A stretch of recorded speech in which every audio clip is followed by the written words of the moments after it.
The third round of face-to-face talks between Russia and Ukraine are due to begin in Istanbul. Going into the discussions, Moscow has already warned not to expect any breakthroughs.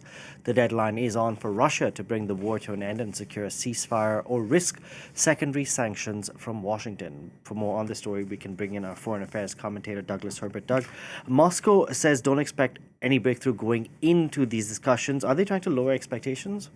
Well, the expectations can't be any lower. Look at the previous two rounds. All they yielded was an exchange of prisoners. Yes, that is important, significant. The return of some dead bodies as well.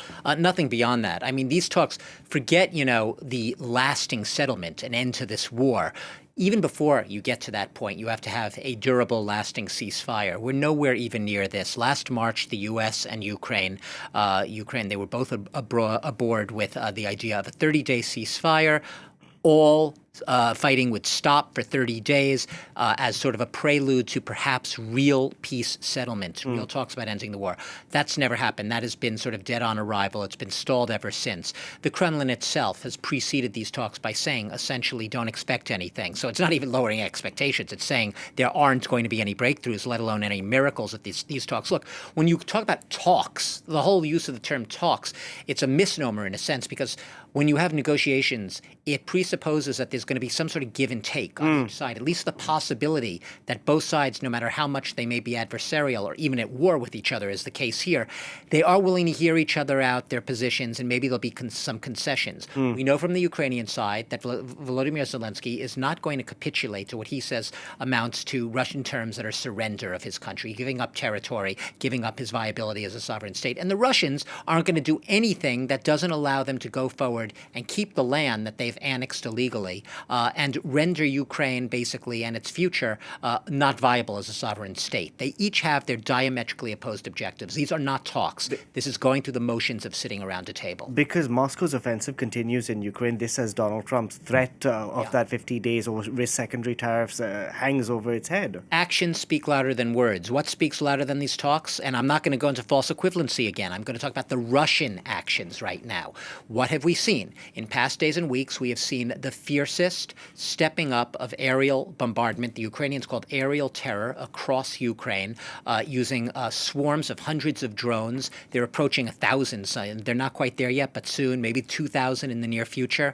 Drones and missiles, some hypersonic, some ballistic. We're seeing that. And we're seeing on the battlefield, in the Donetsk region along the eastern front line, we are having reports, again from the Institute for the Study of War, of fierce fighting around Pokrovsk. Now, Pokrovsk is a strategic town, really, that is a road and rail hub in the Donetsk region of Ukraine. Now, the Russians already claim that they have conquered 70% of Donetsk, but there are slithers of that region which remain under Ukrainian administration. The Russians have been absolutely hell-bent, dead set and determined to take control, as they did. We saw it earlier with Bakhmut, Avdiivka, other towns whose names became infamous in this war. They want to take Pokrovsk because they see it, if they're able to capture it, encircle it in this eastern Donetsk region, it can be a launch pad, if you will, towards other Ukrainian towns in that region, in Donetsk region, still held by the Ukrainians, notably Slavyansk and Kramatorsk.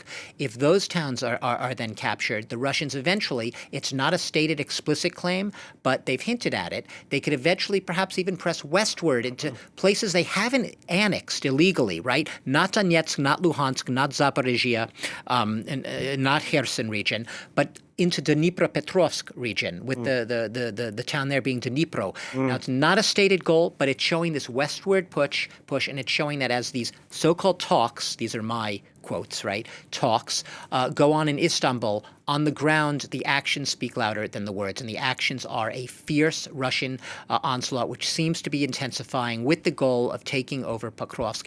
At the same time, we also have on the waters massive Russian naval exercise. It's called the Four Seas exercises because it's taking place on 4 separate seas surrounding Russia. I need to talk about something because domestically, Vladimir Zelensky is facing pressure after he signed a bill into law which would essentially remove the independence of anti-corruption agencies. Why did he go ahead and do that? Yeah, well, his official explanation was that he wants to ensure their integrity, and he told Ukrainians that he had reason to believe through his intelligence agencies that they had been infiltrated by Russians, that there were Russian moles in these two big anti-corruption agencies. But the Ukrainians aren't swallowing that. Neither are the European critics of this move. They say essentially Zelensky has gone ahead and weakened these institutions. And they suspect, even though obviously he's not saying this explicitly, they suspect it's because they were independent enough to actually investigate and probe people within Zelensky's own government.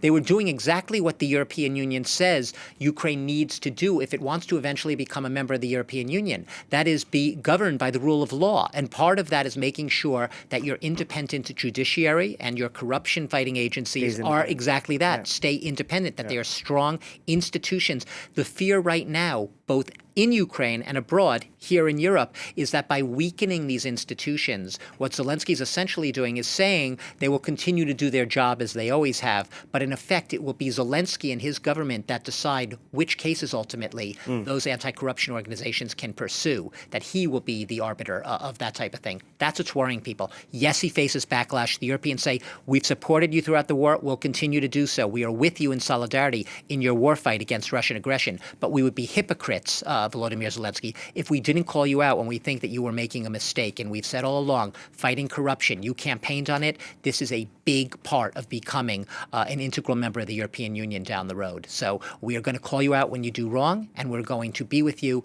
in your war effort at the same time. Doug, thank you very much for that. Douglas Herbert there.